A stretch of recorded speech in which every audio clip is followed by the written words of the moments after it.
Welcome to the 3 Edge Week in Review for the week of September 29th. I'm Fritz, Folts, Chief Investment Strategist here at 3Edge, and joining me here once again today is Steve Cucchiaro, CEO and Chief Investment Officer here at 3Edge Asset Management. And today, Steve and I are going to cover the government debt and the government shutdown, which began this past week.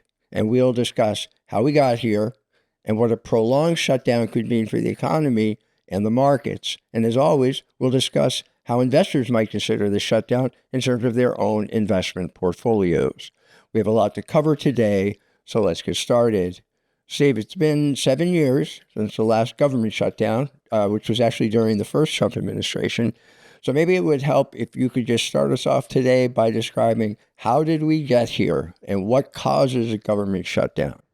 Well, because our government has been spending more than it takes in, our debt levels kept going up and they're accelerating, and they crossed a certain threshold that was mandated by Congress previously. It's called the debt ceiling. And when we crossed that Congress-mandated debt ceiling, the Treasury is no longer allowed to borrow any more money without getting new authorization from Congress. And Congress has to get together and approve the new budget to allow the treasurer to keep borrowing money. And at that time, they set the new debt ceiling. So we crossed that debt ceiling at the beginning of this month. And so the Treasury had to go back to Congress to get authorization. And Congress didn't agree. Now, what usually happens in these cases is if one party sees a potential political gain and leverage over the other, then there are negotiations that happen right up until the deadline. And because the deadline focuses everyone's mind, often the shutdown is averted and there's an agreement and there's a lot of threats and scares, but then the shutdown doesn't happen. However, if both parties might see an advantage, then it's a game of chicken. And often we cross that threshold and get into a shutdown. We've had many shutdowns. Most of them last very short amount of time. And when shutdowns are short-lived, then it allows both parties to blame each other. However, if the shutdowns go on a longer period of time, then the incumbent party starts to lose advantage, because if it does affect the economy, people start to blame whoever the incumbent party is for the shutdown because they're suffering under a worse economy. Now, no shutdown has ever lasted more than 35 days. The longest shutdown we've had was during the Trump's first administration. So Fritz, perhaps you could describe the politics of the current shutdown. So sure. So in terms of the politics, obviously, as you mentioned, we've seen this movie before 7 years ago. And as you mentioned, this is all playing out in the U.S. Senate. You need to vote to shut down and pass the continuing resolution to fund the government, requires 60 votes. So they have to have some Democratic senators vote with the Republicans. And actually, so far, we actually have seen a few Democratic senators switch over to the Republican side and to vote to end the shutdown. And the reason the politics matters here is, as you mentioned, it's all going to depend on how dug in these two parties may be and how public opinion will play out. And that's going to dictate how long the shutdown could last. And also, as you mentioned, this is one of those situations where the rhetoric from both sides, particularly at the outset, it can be white hot, and it's really both sides arguing like this is going to really be bad.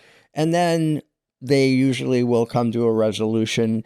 And that's why, as you mentioned, the financial markets tend to look at these as non-events. And in fact, the day after the shutdown, right, we had U.S. equity markets reach another record high on this past Thursday. That was on day 2. But there's no guarantee in this case the shutdown will end in a timely fashion and turn out to be a non-event. So the government shutdown, the politics of the shutdown, to me, it's just like one more layer of uncertainty to an already fairly long list of uncertainties facing investors. So let's get back to the potential impact that the shutdown could have on the markets, particularly if it goes on for a period of time. So how might a prolonged shutdown impact the stock, bond, and currency markets? Well, Fritz, I agree with you that if it's not a prolonged shutdown, which is typically the case, the markets have learned that it doesn't really affect the markets are very long, that after the shutdown ends, things get put back to the way they were and life goes on. However, you asked about the potential for prolonged shutdown, and I think that potential it does exist. There's some possibility of that, and I think we need to explore what would happen. And what the Republicans are saying is that they want to follow the script of Project 2025, which is to use this as an opportunity to accelerate what they had planned, which would be massive layoffs, particularly in the government sector. Hundreds of thousands of government employees being laid off, not just furloughed and put back into work, but laid off. And we've already heard the first warning from the Treasury Secretary of the Administration, Secretary Bissett, that this could tip us into a recession. So that is completely not priced into the stock market, the bond market, or the currency markets. And I think there has to be some accommodation in an investor mind that all else being equal, this does increase the potential for a recession, and that is not priced in the markets. That could be the straw that broke the camel's back, so to speak. All right, excellent. So then my final question will be, based on what you just described, how should an investor think about making changes to their portfolio, or how should they think about this in terms of their own personal investment portfolios? Well, it's so tempting with the market hitting new records to think, put aside all investing policies and all investing rules, just put 100% of money, even more, borrow money, put it all into the top running U.S. stocks. But we think that that's not necessary to make money. We think it's misguided. We think it's overly complacent.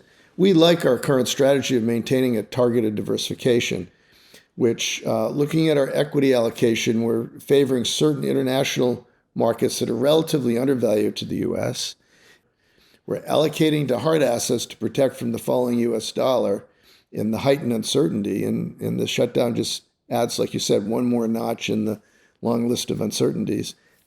We do think that the idea of a possible recession, along with the sticky inflation increases, that threat of a stagflation. So we continue to favor gold, tips, in treasury bills over long-term bonds as a hedge. And we would start to become even more wary about high-yield bonds and private credit, because the spreads do not price in any possibility of a recession happening anytime in the next few years. And already we're seeing some of the earliest cracks in defaults in private credit. So we would stay away from that area. So that same diversification is the way to go in this environment as well, because otherwise you're just guessing what's going to happen, which is not a good investment strategy. So thanks, Steve. I have my fingers crossed that the shutdown will end soon, since it seems to me that we already have enough to worry about. So that will do it for Steve and me for this edition of the 3 Edge Week in Review. As a reminder, all our videos are always available on our 3 Edge YouTube channel. And if you know someone you think might benefit from these videos, please feel free to share them. In addition, if you enjoy the videos, certainly please consider subscribing to our 3 Edge YouTube channel. We'd be most appreciative. So until next time, on behalf of Steve and everyone here at 3 Edge, thanks for listening.